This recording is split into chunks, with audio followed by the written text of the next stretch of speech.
এই জন্য দোয়া করেন, আল্লাহ জুমাবারে মরণ দিও, লাইলাতুল কদরে মরণ দিও, লাইলাতুল বারাতে মরণ দিও, যেদিন মরণ দাও। কিন্তু আল্লাহর কাছে বলিও না আল্লাহ তাড়াতাড়ি নেও, মৃত্যু কামনা করা জায়েজ না। আল্লাহকে বলবা আল্লাহ যেদিন আমারে বিদায় দিবা তুমি ইচ্ছা করে, তুমি যেদিন তোমার দরবারে আমাকে কবুল করবা সেদিন জুমাবার দিন কবুল করিও গো আল্লাহ। ও মালিক লাইলাতুল কদরে রমজান মাসে কবুল করিও, লাইলাতুল বরাতে ঈদের দিনে কবুল করিও, আমার দিনের নবীর মদিনাতে আমাদেরকে কবুল করিও গো। বৃষ্টি নাজিল করে তাকে আমার আল্লাহ, পৃথিবীর কেউ নাই বৃষ্টি নাজিল করবে। বৃষ্টি নাজিল করে কে? কেউ ক্ষমতা আছে নাকি? আগামীকাল আপনার জমিতে বৃষ্টি দিয়ে দিব। যদি ক্ষমতা থাকতো তাহলে তো বেসবা ফেলে মেরে ফেলতো মানুষ। হ্যাঁ,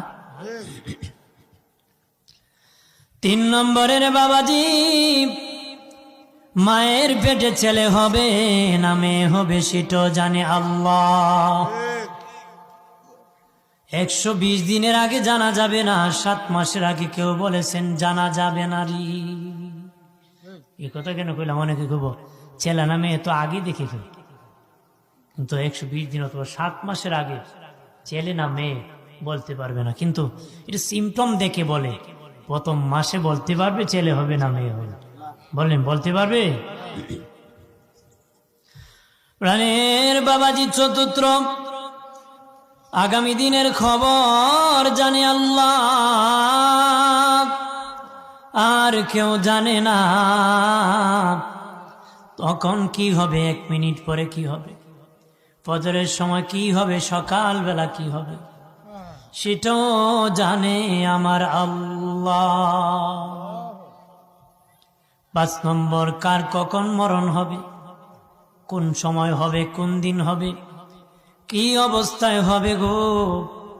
কারো মরণ আগুনে পুড়ে হয়, কারো রেল স্টেশনে শিখে নিচে রেলের নিচে পড়ে হয়, কেউ আবার পানিতে ডুবে হয়, শত্রুর কাছে হয়, রাইফেলের মাথায় হয়, ওসমানী হাসপাতালে হয়, ঢাকার হাসপাতালে হয়, আমেরিকাতে হয়, সৌদি আরবে হয়। কার কোন সময় কোন ভাবে কিভাবে মরণ হবে সেটাও জানে একমাত্র আমার আল্লাহ।